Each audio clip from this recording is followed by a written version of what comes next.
Hello, my friends.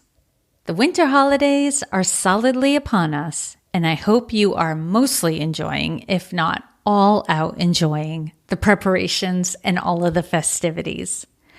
I am in the thick of it myself with upcoming travel home to Massachusetts to celebrate Christmas and the New Year, and then on to Maine to participate in the winter board retreat for the Maine Women's Conference.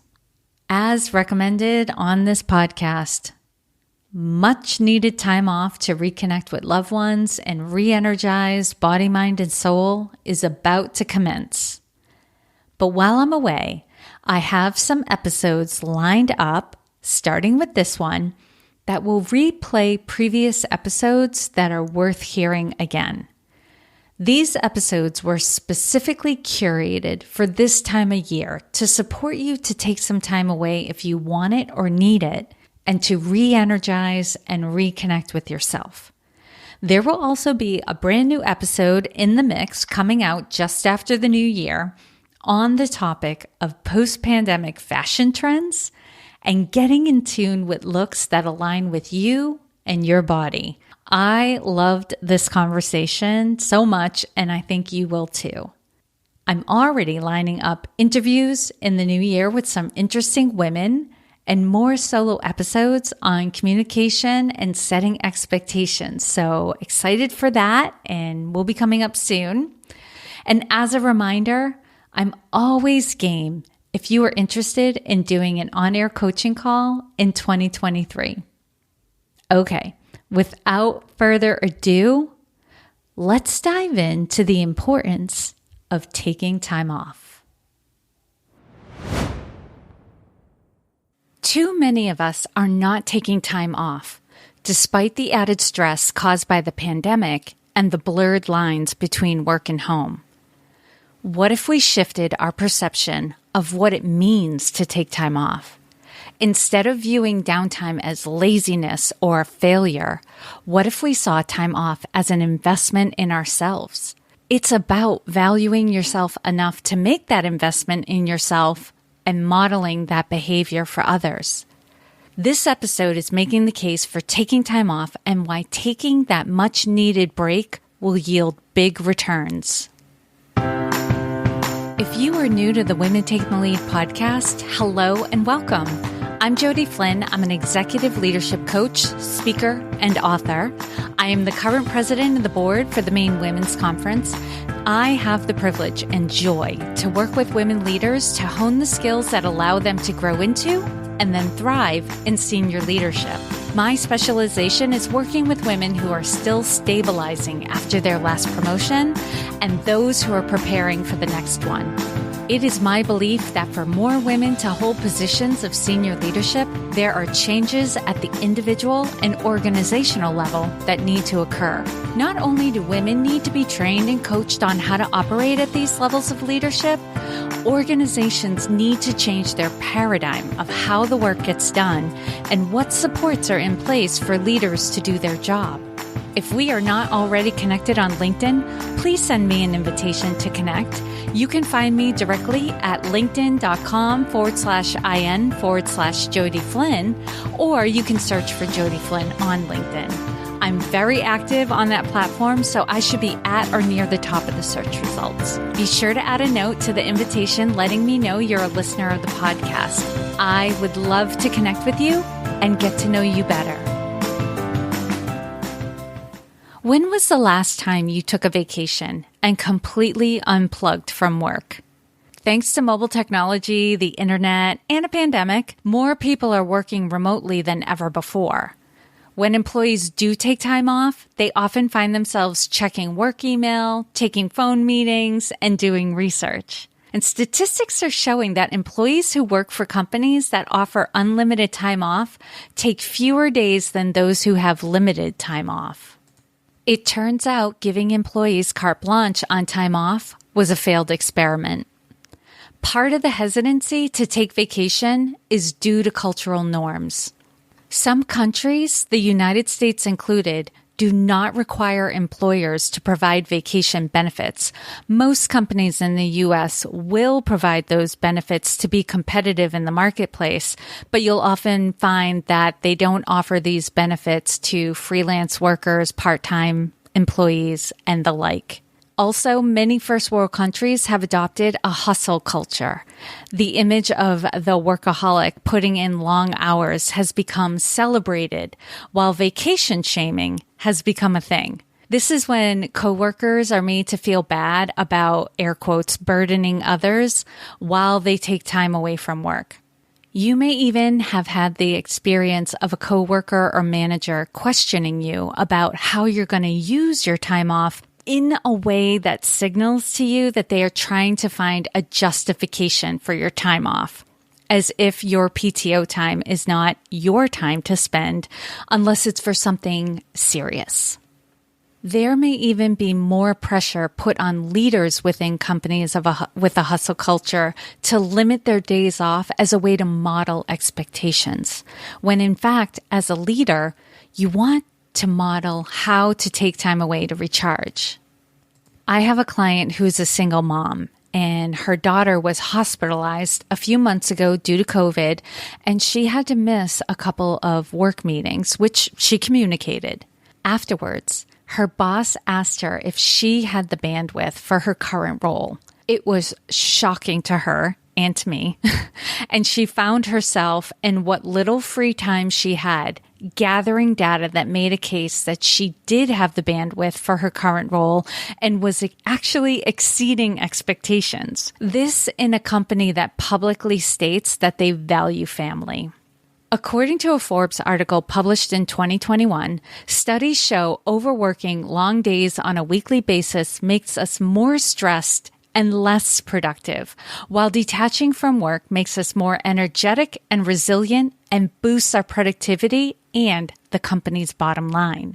The benefits of time off backed by science include immediately gaining a sense of balance and a feeling of reduced stress, the opportunity to recover from physical and mental exhaustion, a chance to renew relationships with friends and family members, and having strong, positive relationships is good for your mental health. It gives you time to focus on your personal needs without having to worry of trying to balance it within your workday or your workload. It also improves sleep. And if you travel abroad during your time off, it gives you an opportunity to meet a more diverse group of people, appreciate differences in culture, and think more globally. The ability to take guilt-free time off is a critical leadership skill and is necessary if you want to grow as a leader. It is one of 25 areas of leadership addressed in the Leadership Operating System quiz. The Leadership Operating System quiz is a holistic self-assessment. It allows you to assess your effectiveness in leading others, leading yourself, your ability to influence, your ability to manage your energy, and your communication skills. It's a way for you to quickly identify where you could focus your developmental resources.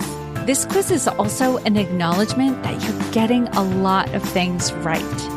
It will take you about 3 minutes to complete, and if you think about it, that's a quick turnaround to gain insight into what would improve your effectiveness as a leader and will make being a leader more enjoyable.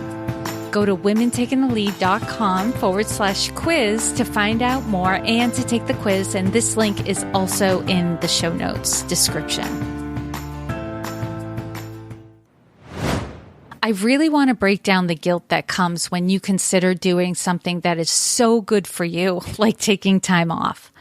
Let's consider the obstacles that might keep you from taking time off or feeling guilty if you do. The first two are concern about work not getting done, right? You may see yourself as the linchpin or the catch-all who keeps your area from falling into chaos, and fear of resentment from your coworkers who are picking up the slack while you're away. For these two, I recommend giving others a chance to show that they are not only capable of getting the work done without you, they can also do it without resenting you. Don't forget, your team has career aspirations, and the way to show they are ready for your job is to actually do your job. Put specific team members as contacts in your out-of-office responder. Have them CC you on the emails that they fielded while you're away, so you know when you get back that it's taken care of. Document anything that falls through the cracks and make it your assignment to train your team to handle it the next time you go on vacation. As for resentment, if it's true, if it's really happening, we all pick up the slack for each other when we take time off. Because we're all taking turns, what is there to resent? Do your best to set your team up to successfully handle the overflow while you're out, and use anything that doesn't get handled properly as a learning opportunity. If anyone does get resentful, remind them that we all take turns. Sometimes, especially if a coworker is under a tremendous amount of stress inside or outside of work, they have a hard time seeing beyond their own experience. And sometimes a gentle reminder is all that's needed to help them refocus.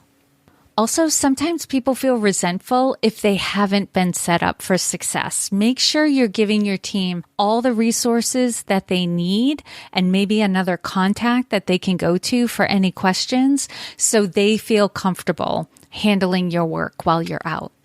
Another obstacle to guilt-free time off is workaholism.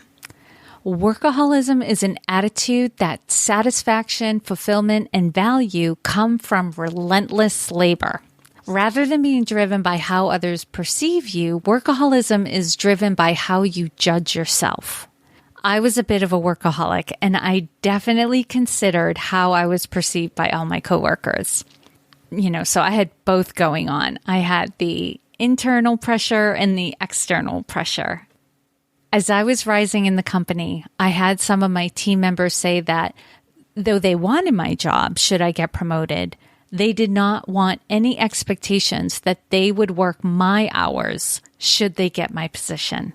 Your team members are watching how you and the other leaders in your company are handling their roles. They're deciding whether or not they want a promotion in your company or if they'd be better off in a different company culture.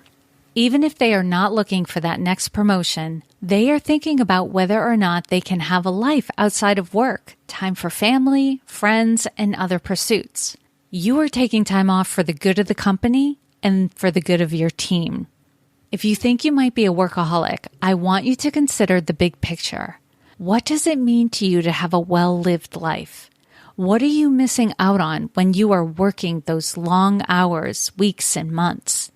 At the end of your life, what do you want to look back on? Those are all some things to consider and can loosen or maybe reduce that internal pressure that you're putting on yourself to do all the things, work the long hours. I often ask, what are you racing towards? What's that big payoff for all the sacrifices you're making? Another obstacle to time off is money worries.